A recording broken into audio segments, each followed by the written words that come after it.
Hola guys, so I hope all of you are doing great. So finally DULLB 2022's answer key is out and most of you are really excited because you are getting into faculty and some of you who are still stuck on the borders या फिर थोड़ा 4-5 number का gap रह गया है. So let's point out certain questions which you can challenge and raise your marks.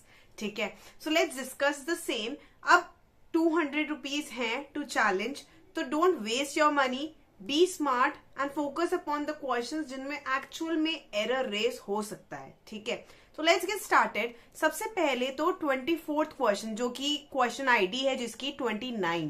ठीक है, question ID 29 में जो हमने क्वेश्चन हमारे पास है वो रीजन और असोशन वाला, जिसके अंदर है constitutional day is known as that one question.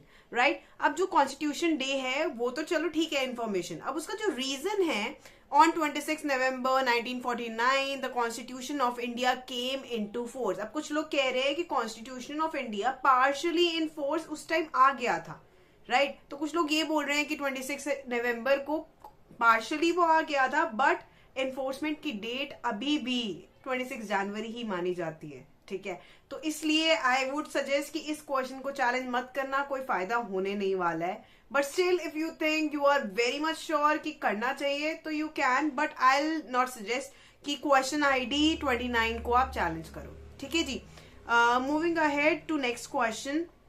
Question ID 49. Okay, which among the following is not a secondary source of Muslim law.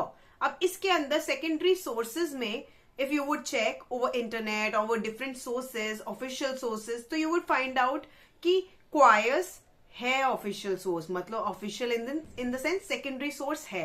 And वही हमारे आंसर में दिया हुआ है कि सेकेंडरी सोर्स नहीं है, नॉट अ सेकेंडरी सोर्स में.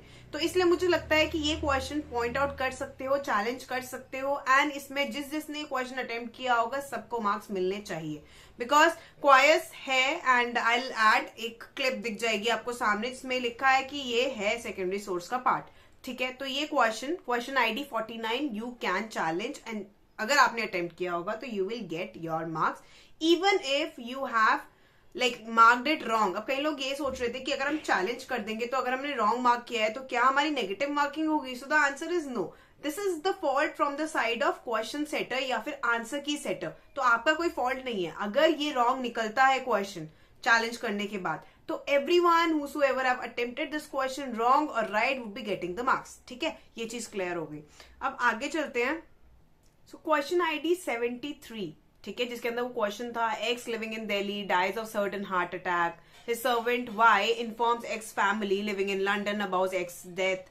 तो अब इसके अंदर आंसर दिया हुआ है डिसऑनेस्ट मिसअप्रोप्रिएशन, मतलब second option, but the answer should be theft according to me, because इसके अंदर सारे ही थेफ्ट के इंग्रेडिएंट्स फुलफिल हो रहे हैं. आप लोगों को भी ऐसा ही लगता है कि थेफ्ट होना चाहिए, मूवेबल प्रॉपर्टी है, मूविंग आउट ऑफ पोजेशन हुआ है, so everything is getting fulfilled. तो yes, you can challenge this question ID 73 if you want. ठीक है, बट एक चीज ध्यान रखना, अपने आंसर को जस्टिफाई जरूर करना, क्योंकि उसमें एक रिमार्क का कॉलम होता है अप्रोक्सीमेटली 150 वर्ड्स का, जहां पे आप चैलेंज करोगे वहां पे अगर आप अपने आंसर को जस्टिफाई कर पाते हो properly like a law student, तो पक्का आपको मार्क्स मिल जाते हैं. ठीक है, और इसके अंदर आप इवन क्लिप्स भी डाल सकते हो, प्रूफ भी डाल सकते हो कि कहाँ पे आपने ये चीज पढ़ी या फिर कौन सी ऐसी चीज है जो इस चीज को जस्टिफाई कर रही है. तो ऐसी कुछ क्लिपिंग्स ऑफिशियल साइट से भी आप डाल सकते हो टू जस्टिफाई दैट. ठीक है, तो क्वेश्चन आईडी 73 याद रखना, ये आप चैलेंज कर सकते हो. If you have attempted you will get it's mark.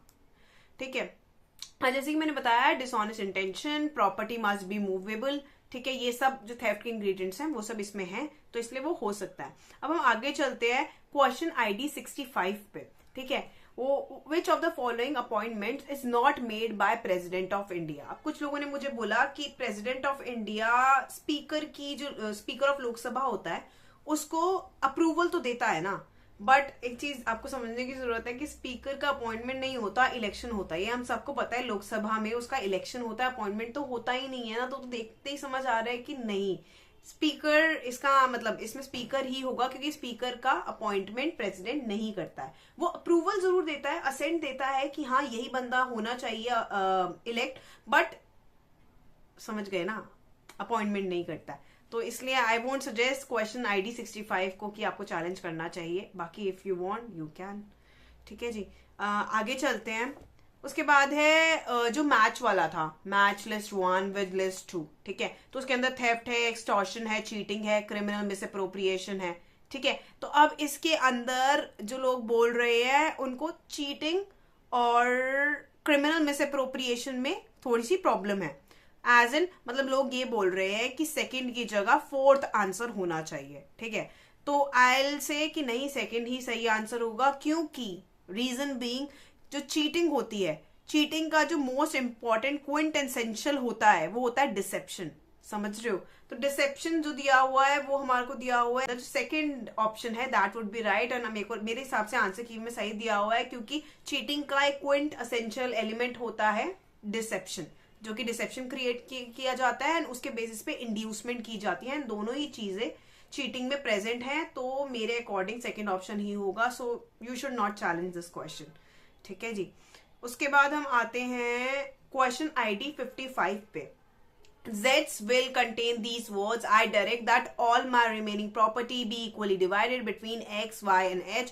इसके अंदर वो स्क्रैच कर देता है एक बंदे, एक पार्टी का नाम, मतलब अपने किसी भाई का नाम है जिसके भी फेवर में वो प्रॉपर्टी जाने वाली थी। तो इसको कई लोग बोल रहे हैं कि ये चीटिंग भी हो सकता है, क्योंकि चीटिंग एक ब्रॉडर टर्म है और फॉर्जरी एक नैरो टर्म है। तो चीटिंग के अंदर फॉर्जरी भी ऑटोमेटिकली आ जाएगा, ऐसा कुछ लोग बोल रहे हैं। एंड ऑल्सो कई लोग ये भी बोल रहे हैं कि चीटिंग तो चीटिंग होती है ना, एक लेमैन को तो चीटिंग ही समझ आएगा, बट डॉक्यूमेंट्स के रिस्पेक्ट में जब भी होता है ना तो वो फॉर्जरी बोली जाती है। कोई चीटिंग जब डॉक्यूमेंट्स के रिस्पेक्ट में होती है तो उसको फॉर्जरी बोलते हैं।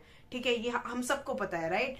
बट अगर आपको लग रहा है तो यू कैन चैलेंज, बट मेरे हिसाब से तो फॉर्जरी ही होना चाहिए। ठीक है जी, तो एक बार इसको आप देख लेना अपने हिसाब से।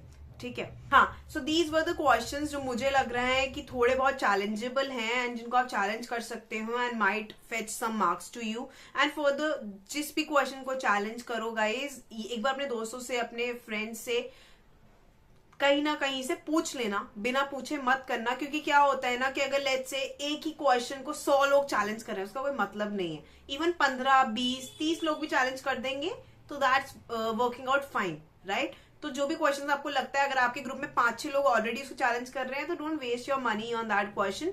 वो ऑटोमेटिकली अगर उन लोगों ने चैलेंज किया है एंड उसमें एरर फाइंड होता है तो सबको ऑटोमेटिकली मार्क्स मिल जाने हैं। ठीक है जी, सो विद दिस, अगर आपको भी कोई क्वेश्चंस लग रहे हैं which are challengeable, which you think can raise your marks, और कहीं ना कहीं आपको एरर लग रहा है उन क्वेश्चंस में या फिर आंसर की में, then do mention those in the comment box, जिससे कि आपके साथ साथ दूसरों का भी थोड़ा भला हो जाए। एंड आई वॉन्ट कि आप सबका ही एडमिशन हो, जिन लोगों ने भी इतनी डिटर्मिनेशन के साथ, इतनी मेहनत के साथ इतना हार्डवर्क किया।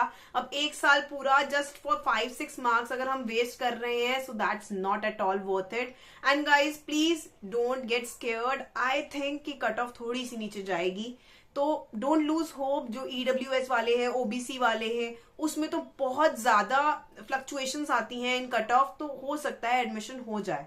ठीक है, fingers crossed, but don't lose hope, don't get disheartened. Let's wait for the final scorecard, जिसमें आप सबको पता लग जाएगा कि आपकी क्या रैंक्स हैं, क्या स्कोर्स हैं। So all the very best and I hope आप सबका एडमिशन हो जाए, and I'm really looking forward to meet you all at faculty. Bye bye.